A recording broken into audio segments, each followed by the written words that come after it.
اللہ کے نبی صلی اللہ علیہ وسلم پر قبل از ہجرت نازل ہوئی تو اس کو مکی صورت کہا جاتا ہے. یعنی ہجرت سے پہلے جو صورتیں نازل ہوئی ہیں وہ مکی صورت ہوئی, اور جو صورتیں ہجرت کے بعد اللہ کے نبی صلی اللہ علیہ وسلم پر نازل ہوئی ہیں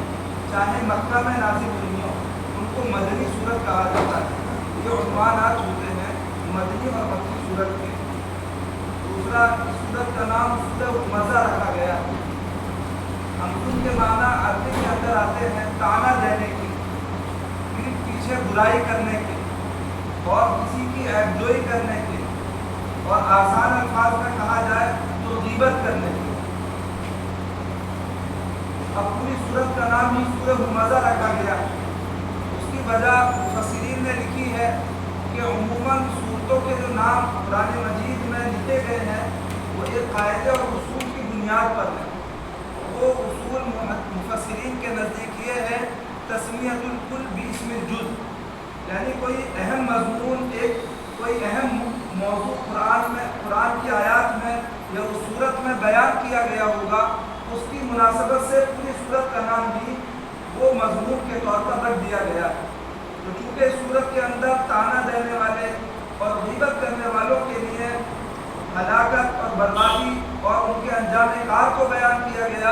اس مناسبت سے پوری صورت کا نام بھی سورۃ مزہ رکھ دیا گیا. اس صورت کا شان نزول کیا ہے,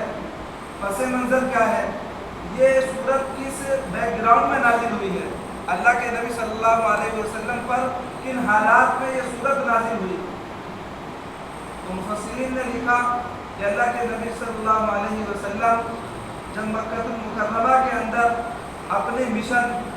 جس مشن اور جس محنت کے لیے آپ کو بھیجا گیا تھا, یعنی دعوت الی اللہ, اعلاء کلمت اللہ, اس کا کام آپ نے انجام دیا اور اللہ کی جانب اور کلمے کی جانب اور خیر کی جانب لوگوں کو بلانا شروع کیا اور دعوت دینی شروع کی. تو جو سرداران قریش تھے, رؤسائے قریش تھے, ان کو یہ محسوس ہونے لگا کہ آپ کی جو دعوت ہے, آپ کی جو محنت ہے وہ رنگ لا رہی اور وہ اثر پذیر ہو رہی, اور اس کی وجہ سے ایک بہت بڑا طبقہ دین اسلام کی جانب متوجہ ہو رہا ہے اور دین اسلام میں داخل ہو رہا ہے. تو ان میں خاص کر دو لوگوں کے نام پیش تھے, اخنس ابن شریف اور مغیرہ ابن ولید ابن مغیرہ. یہ رؤسائے قریش میں سے تھے, سرداران قریش میں سے تھے, اور اسی کے ساتھ ساتھ یہ بااثر تھے. اللہ نے ان کو مالی وسعت عطا کی تھی, مال و دولت سے نوازا تھا. تو ان لوگوں نے اور تمام رؤسائے قریش, سرداران قریش نے یہ سلسلہ شروع کیا کہ اللہ کے نبی صلی اللہ علیہ وسلم کی پیٹھ پیچھے برائی کرنی شروع کر دی. عموماً مجلس میں بیٹھتے تھے تو آپ کی برائیوں کو, آپ کی جانب اختلافات اور انتشارات کو منسوخ کرتے تھے کہ آپ کے آنے کی وجہ سے, آپ کے اس مشن کی وجہ سے, آپ کی اس دعوت کی وجہ سے باہم ہمارے درمیان تفریق ہو گئی ہے, بھائی بھائی کا دشمن ہو گیا ہے, ایک دوسرے سے جدائی بھی ہو گئی ہے, اور جو ہمارا اتحاد اور اتفاق تھا اس کا شیرازہ بکھر رہا ہے. یہ باہم بیٹھ کر وہ تفسیریں اور تذکرے کرتے تھے, آپ کو طعنہ دیتے تھے اور آپ کی غیبت کرتے تھے. اسی طرح جو بھی صحابی ایمان میں داخل ہوتا اور مشرف اسلام ہوتا وہ اس کی بھی برائی اور خرابی بیان کرتے تھے. اور کبھی کبھی اللہ کے نبی صلی اللہ علیہ وسلم کا سامنا ہوتا یا آپ کے صحابہ کا سامنا ہوتا تو سامنے بھی آپ کو طعنہ دیتے تھے, آپ کو برا بھلا کہتے تھے, آپ کو لعن طعن کرتے تھے. یہ عمومی ماحول ان کا بن گیا تھا, یہ عمومی مزاج ان کا بن گیا. اور انسان فطری طور پر اللہ نے کمزور بنایا ہے, اور اللہ رب العزت نے فطری طور پر انسان کے اندر یہ چیزیں رکھی ہیں کہ اگر اس کی محنت کے خلاف لوگ کھڑے ہو جائیں اور اس کو ٹوکنے لگے, اس کی برائی بیان کرنے لگے, اس کی خرابی بیان کرنے لگے, تو آدمی کو بعض مرتبہ اپنی محنت کے سلسلے میں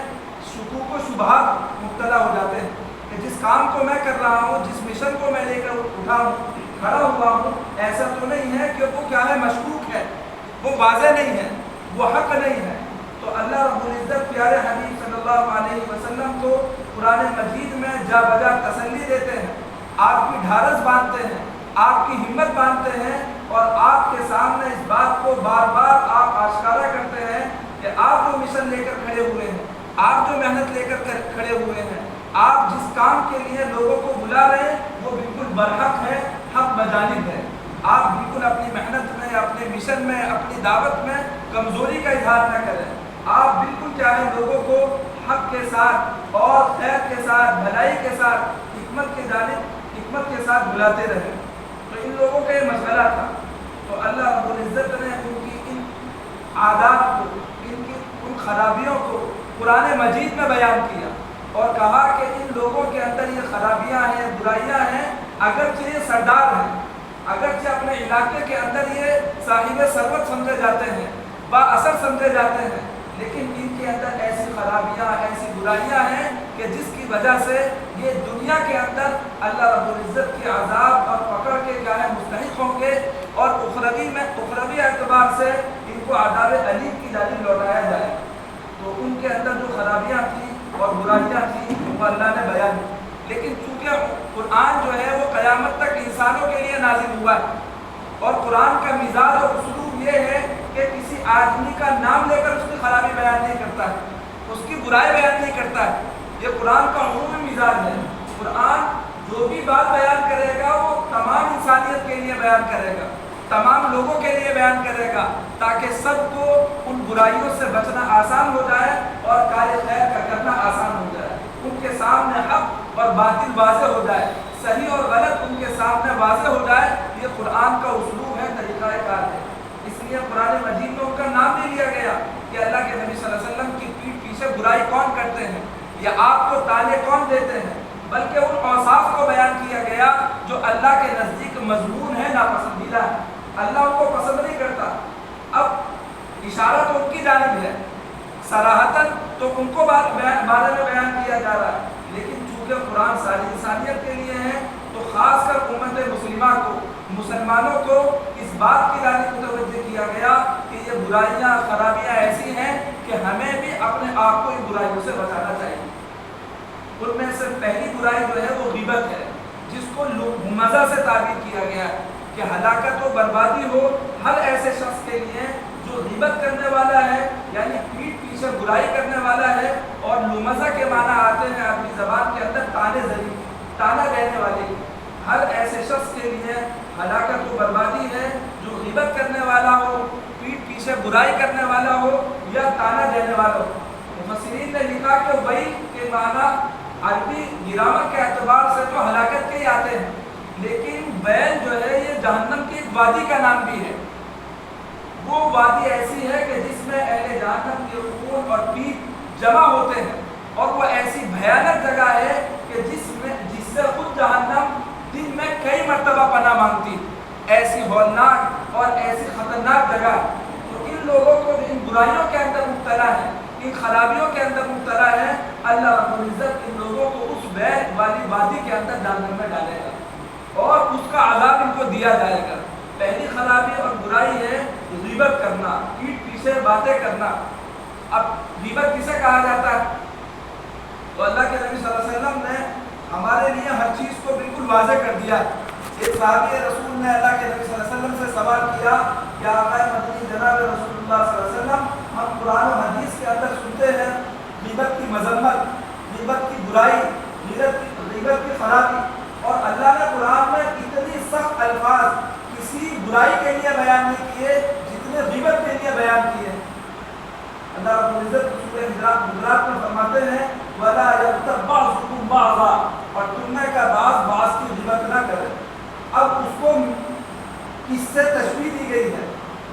کس چیز سے اللہ رب العزت نے اس کو مشابہ قرار دیا ہے؟ آگے فرمایا أَيُحِبُّ أَحَدُكُمْ أَن يَأْكُلَ لَحْمَ أَخِيهِ مَيْتًا فَكَرِهْتُمُوهُ، کہ تم میں سے کوئی ایسا ہے جو اپنے مردار بھائی کے گوشت کو پسند کرتا ہو کھانا،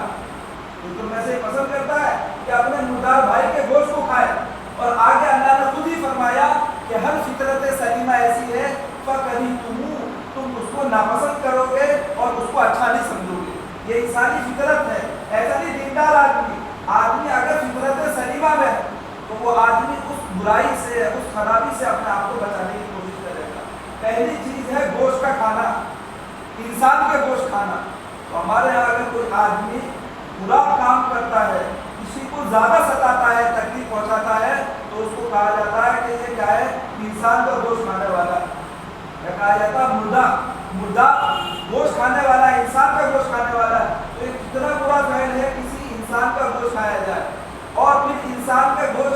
مردار انسان کا گوشت کھایا جائے، زندہ کا نہیں بلکہ مردہ آدمی ہو اس کا آدمی گوشت کھائے تو معاشرے میں سماج میں ہر ایک آدمی اس کو کتنا ناپسند سمجھے گا۔ اس سے آگے فرمایا کہ مردار بھائی بھی وہ ہے وہ جو تمہارا اپنا سگا بھائی ہو۔ تین خرابیاں ہیں، ایک تو خود گوشت کھانے کی انسان کی، دوسرے انسانوں میں بھی مردار انسان کے گوشت کھانے کی، تیسری مردار انسانوں میں بھی اپنے سگے بھائی کے گوشت کھانے کی۔ جیسے اس کا گوشت کھانے کو ہر ایک ناپسند سمجھتا ہے، برا سمجھتا ہے، اللہ کے نبی صلی اللہ علیہ وسلم نے ارشاد فرمایا یعنی ہی مثال غیبت کرنے والے کی ایسی، اتنی خرابی اور برائی بیان کی۔ آقا مدینہ جناب رسول اللہ صلی اللہ علیہ وسلم نے ارشاد فرمایا الغیبۃ اشد من الزنا، غیبت جو ہے وہ زنا سے زیادہ سنگین گناہ ہے، سخت گناہ ہے۔ اس کی وجہ کیا ہے؟ چونکہ غیبت کرنے والا عمومی طور پر یہ سمجھتا ہے کہ میں برائی نہیں کر رہا ہوں، میں خرابی نہیں کر رہا ہوں، میں کوئی گناہ نہیں کر رہا ہوں، بمقابل زنا کرنے والے کو، جو زنا کرنے والا ہے اس کے دل و دماغ میں رہتا ہے کہ یہ کام میں اچھا نہیں کر رہا ہوں، یہ خراب کام ہے، برا کام ہے، چاہے میں خواہشات کی وجہ سے اپنے اندر کیا ہے برائی کی کثرت کی وجہ سے گناہ کے اندر لگ گیا ہوں، مبتلا ہو گیا ہوں، لیکن حقیقت میں یہ کام اچھا نہیں ہے، معاشرے اور سماج کے اعتبار سے بہتر نہیں ہے، لیکن غیبت کرنے والے کے خواب و خیال میں بھی نہیں آتا، بلکہ ہمارے معاشرے میں تو شیطان اس کو اور تسلی دیتا ہے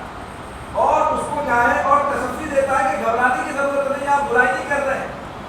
آپ تو حق بات بیان کر رہے ہیں، کیا کہہ رہے ہیں؟ حق بات کر رہے ہیں۔ اس لیے بعض لوگ غیبت کرتے ہیں اور غیبت کرنے کے بعد ان کو اگر روکا جائے ٹوکا جائے تو یہ کہتے ہیں ایسا نہیں ہے، میں اس کے منہ پر کہہ دوں گا، میں کوئی اس کی برائی کو بیان کر رہا ہوں، میں تو اس کے منہ پر کہہ دوں گا، اگر آپ کہیں